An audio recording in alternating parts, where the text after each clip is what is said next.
Chapter 9. The Coronation.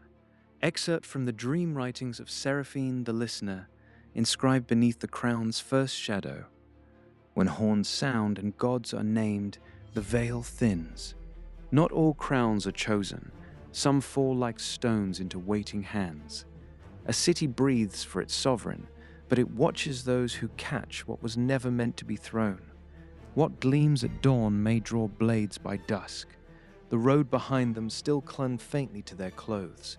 Dust in the seams of Kael's cloak, campfire smoke in Fergus's collar. They had come from silence, from the hush of trees and whisper of riverbanks, and now this. This storm of life, it wasn't just noise or color, it was pressure. A thrum beneath their boots, like the city had veins of copper and fire, pumping towards something it hadn't felt in years. The city of Vel-Seren pulsed like a living thing. After weeks of road dust, firelight, and river mist, the boys found themselves swept into the current of something vast and electric. The coronation of Crown Princess Eliana was tomorrow, and it felt as though the very air had been struck by lightning. Every alley tingled with anticipation. Every breath carried the taste of change.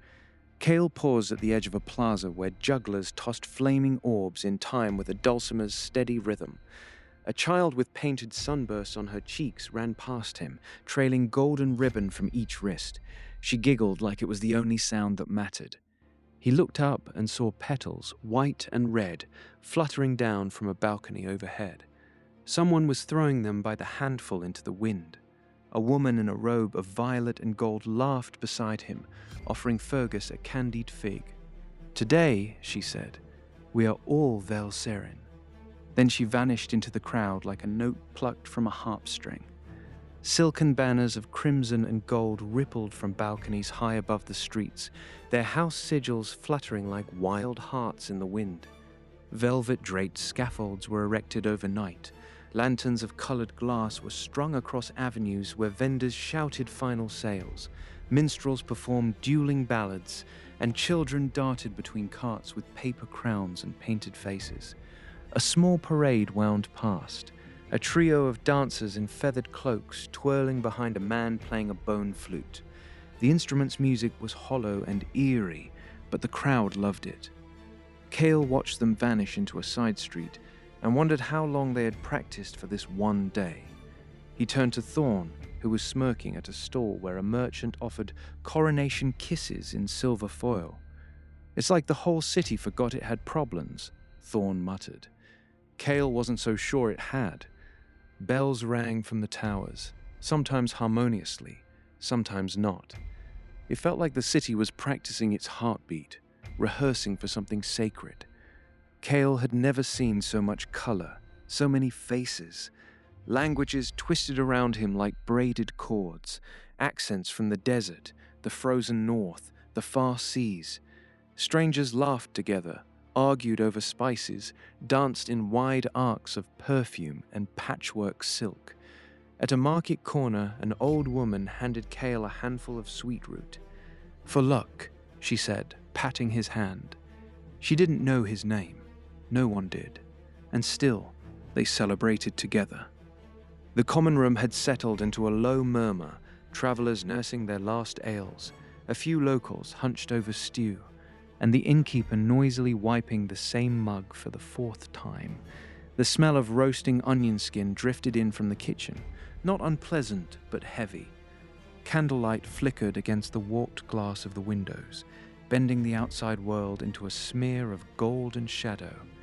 Kael sat with Fergus and Thorn at a side table, a mostly empty plate between them. None of them said much. The mood had thickened as dusk fell, as if the weight of what was coming had finally arrived and taken a seat beside them. Fergus picked at a crack in the table. "What if they don't let us in?" Thorn scoffed. "Please, with my face?" Kael wasn't listening. He kept glancing toward the door, his thoughts still half-rooted in the crown-shaped pastries and flame jugglers, the way the city had both dazzled and unsettled him. It was beautiful, yes, but sharp around the edges. Then came the sound. Not a bang, just a click, a boot on the threshold. That evening, as the light slanted gold through the inn's warped windows, Brynjar returned. He walked into the common room like a blade drawn from oil, quiet but undeniable. A rolled parchment under one arm, a pouch of coins in the other. His boots clicked once on the threshold, and then silence. His armor was gone, replaced by a tunic of black wool with silver trim. Still plain, still worn, but dignified in a way Kael hadn't seen before. Around his waist, his sword still hung, but even that seemed changed, polished, clean, almost ceremonial now. The room quieted, not fully, but enough that every voice dropped by half a tone. A man by the hearth sat up straighter. One of the serving girls stilled mid-step. He dropped the pouch onto the table with a clink so solid it turned heads.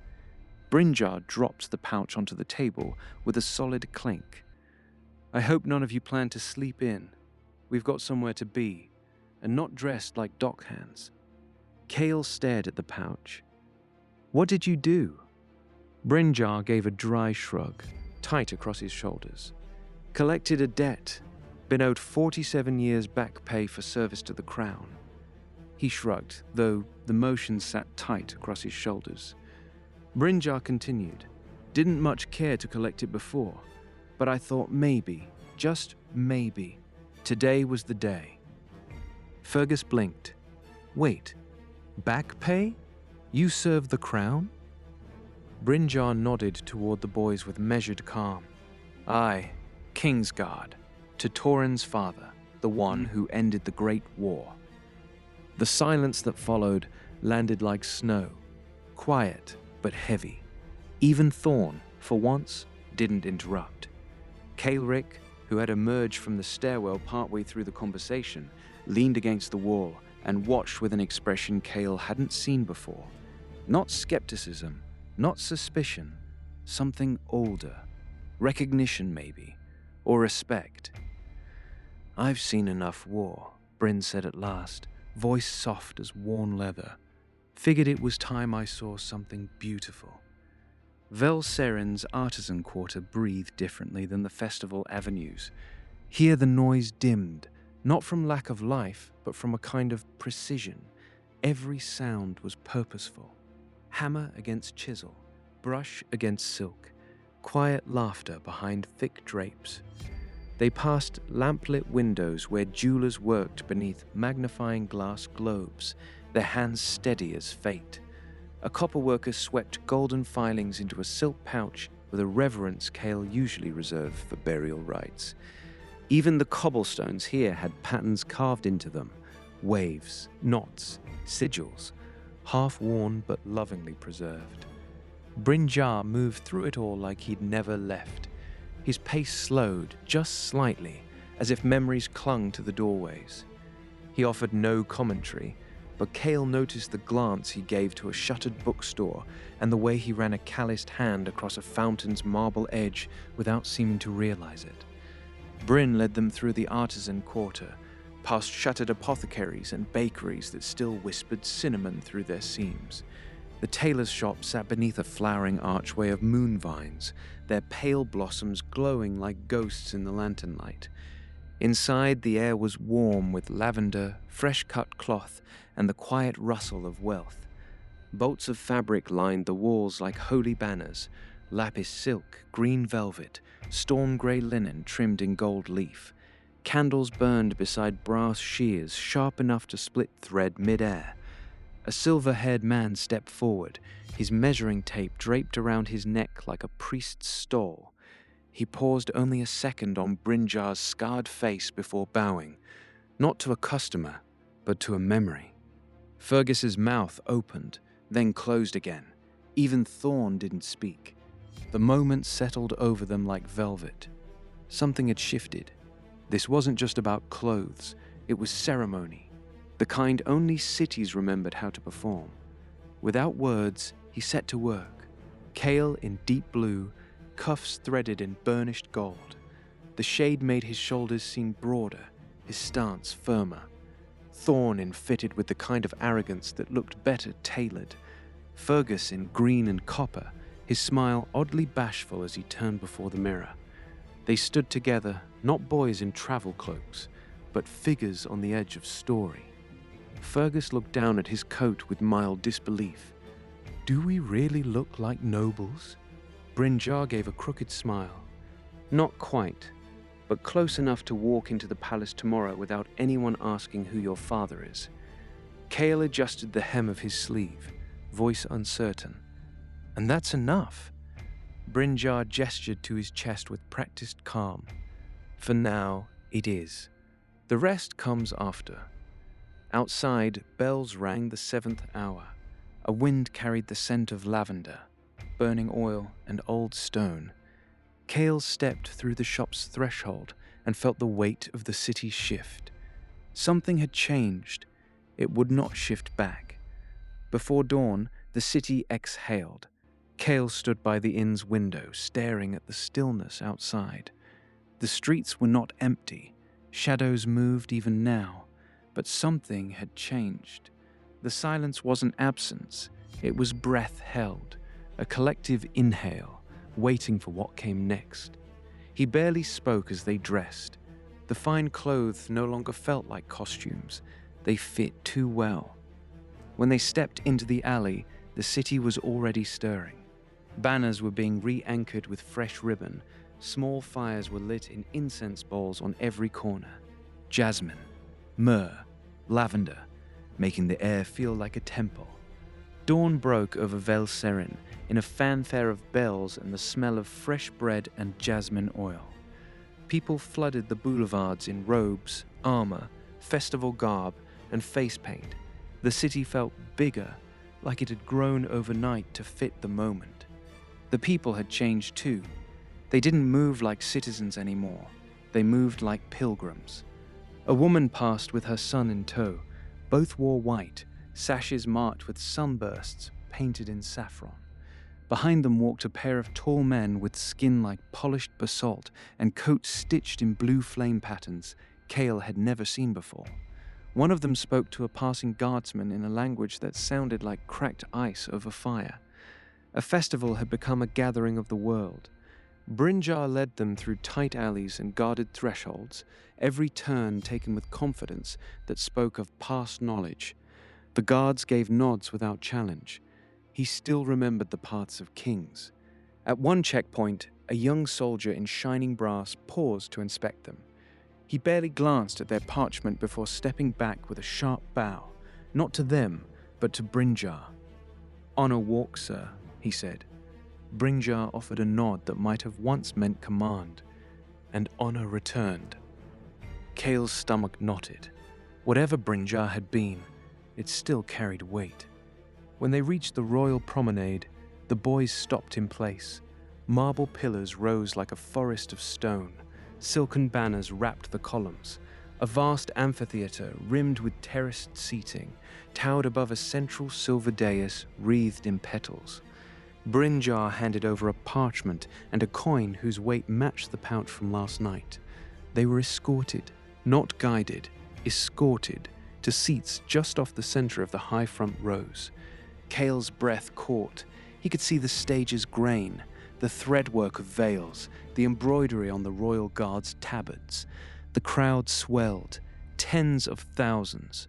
Merchants in embroidered coats, desert nobles in gold-dusted wraps, soldiers in ceremonial armor, priests, foreign emissaries. Every kingdom had sent its name, its heir, its symbol. Directly across the amphitheater, a group of warriors wore armor made of curved bone and lacquered seashell. Their banner showed a wave crashing over a sunken tower. To their left, two veiled women bore the mark of the Eastern Covenant, a broken chain set in a ring of fire. Kael whispered, "How many kingdoms are there?" Fergus, still stunned, replied, "More than I ever read about." Fergus, eyes wide, whispered equations no one could hear. Thorn, already preening in his seat, didn't even try to hide his awe. Kael sat still. He had never been in a place so loud and yet so reverent. Is it always like this? Fergus finally asked. Brynjar didn't look away from the royal tear. No, not even close. Kael had just begun to breathe normally again when it shifted. It wasn't the silence that struck first, it was the stillness.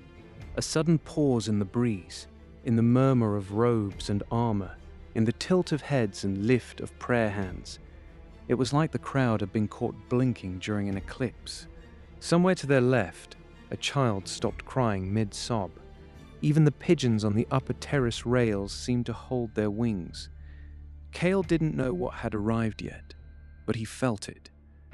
Then the hush came. Not silence, not absence of sound, something sharper. The crowd rippled. House Varin had arrived. The change was chemical. The joy bled out of the air like color from a dying ember. Where Eliana had entered like dawn, the Varin came like dusk, with no warmth, only finality. A man in front of them, dressed in wine-colored robes, made a warding sign on his chest, quietly, as if to do it openly would invite attention. Their banner, a stag's skull on black, unfurled above them like a curse remembered. Black armor, polished until it gleamed like obsidian, trimmed in blood-red enamel. Their ranks moved perfectly in time, with a precision that felt unnatural. No joy, no pageantry, just purpose. Their armor caught the sun like oil slicks, gleaming but dark, the kind of shine that didn't reflect warmth. Their helms bore antlers carved of black iron. Even their boots struck the stone with the same rhythm, a heartbeat of iron. One, one, one. Kael had seen military discipline before. This wasn't that. This was ritual. Their box, just below the royal tier, was a reminder. You are not the only power here.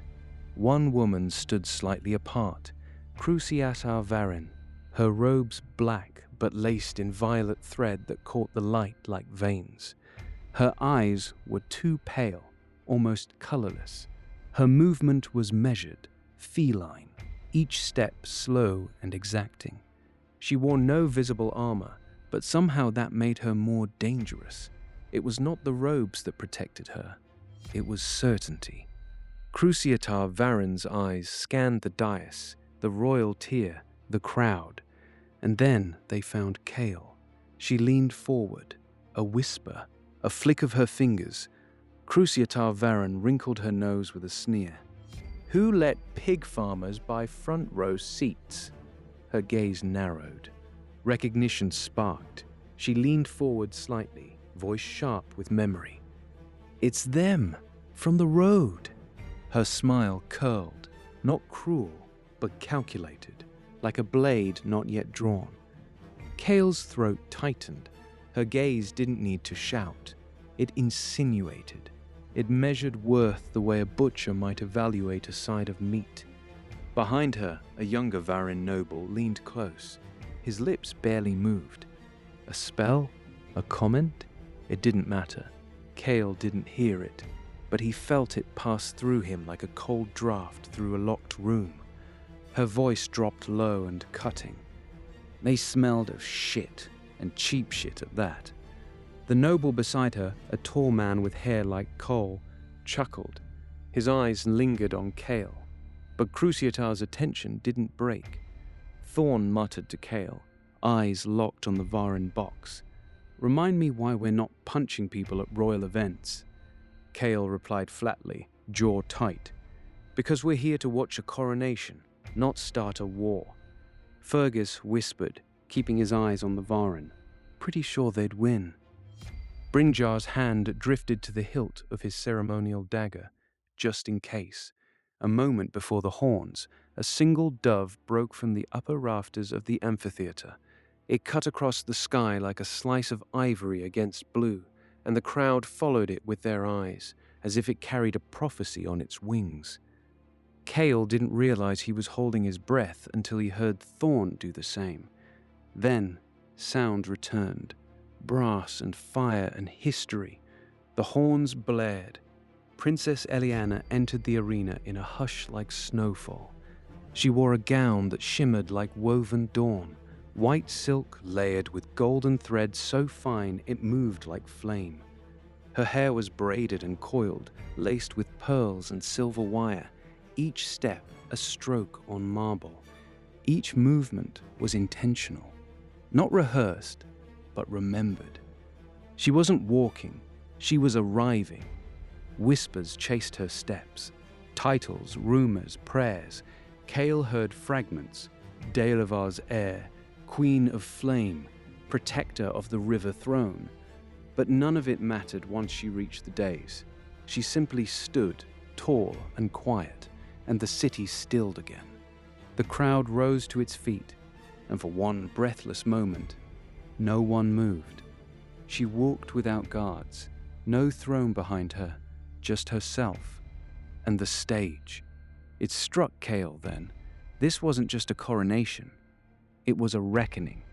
A woman walking into the shape of something larger than herself, something carved from blood, oath, and time. His chest tightened, not with fear, but with the strange ache of bearing witness. Kael's heart pounded. She was not just royal. She was the idea of renewal made flesh. The High Oracle's voice rang out, echoing across the amphitheater, ancient words of oaths, kingdoms, gods. Eliana repeated them, calm and unwavering. Kael didn't understand the words. The language was older than anything spoken in the fields of Cinderfeld, but the rhythm of it stirred something inside him, like hearing a lullaby your mother never sang but that you somehow remembered. A circlet, simple gold veined with sun crystal, was placed upon her brow. She bowed her head. She had become Valseren. The amphitheater did not erupt into applause. It exhaled, a low, reverent breath. Then stillness again, like the world had momentarily come into alignment. And then, from her sleeve, she drew the sunburst charm. It glinted, gold and ivory, shapes like the morning star. No ceremony, no herald, she threw it. The charm spun through the air like a comet. For Kael, time slowed. He didn't see the stage anymore. He saw the river barge, the embers of old campfires, the scar on Brynjar's hand, the glint of Fergus's copper tools, Thorn's smirk in the dark, Kaelric's calloused fingers breaking soil in spring. All of it pulsed in his chest. And then, Kael's hands moved before he could think. The charm landed squarely in his palm. The crowd gasped. Guards straightened. Nobles craned their necks. The sound wasn't panic. It was impact, as if the city itself had drawn a sharp breath. The amphitheater seemed to bend around Kael, not physically, but perceptually. He could feel the moment wrapping around him like a net of gold thread and suspicion. People pointed, murmured. A few rose from their seats. The ripple of reaction moved like wind through tall grass, swift and impossible to stop. Fergus stared at Kael, voice hushed. "Kael, you caught it." Kael answered, stunned. "I didn't mean to, it just came to me." His hand still tingled where the charm had landed. Not pain, not heat, more like the buzz of thunderclouds waiting to choose a strike point. The metal was warm, and beneath the gleam of sunburst and ivory, he could feel faint indentations. Runes, maybe, or glyphs. They didn't glow, but they didn't rest either. He turned the charm slightly. One edge caught the light and reflected it back toward the royal dais. Eliana was already facing away, but she had known exactly where to throw. Thorn grinned sideways at Kael. "You realize every noble here now wants to skin you alive, right?" Behind them, Crosiatar Varin said coldly from behind, "Oh look, the peasant caught a prize." Kael didn't flinch, but he felt her words lodge under his skin like slivers of ice. From the corner of his eye, He could see her leaning forward again, lips parting slightly, hungry, calculating, as if Kael had not caught a symbol but claimed a challenge she had been waiting to answer. Kael didn't turn. He didn't need to. The charm in his hand was warm from the sun, its metal engraved with runes he didn't understand. The warmth hadn't faded. If anything, it deepened, as though his hand was slowly adjusting to it, or it to him. Behind them, someone whispered, "Marked." Another voice countered, "Chosen." A third, "Fool." Kael's jaw clenched. He didn't feel chosen. He felt seen. Not as a person, but as a spark tossed into kindling. Brinjar spoke softly beside him. "Best keep that safe, lad. A favor like that, it's not just for show." Kael nodded slowly, his gaze rising to Eliana. She had already turned away. She never looked back. But the city had. And it would not forget. Even as Kael lowered his hand, he knew the weight of what had happened would not fall today. It would fall tomorrow, and every day after.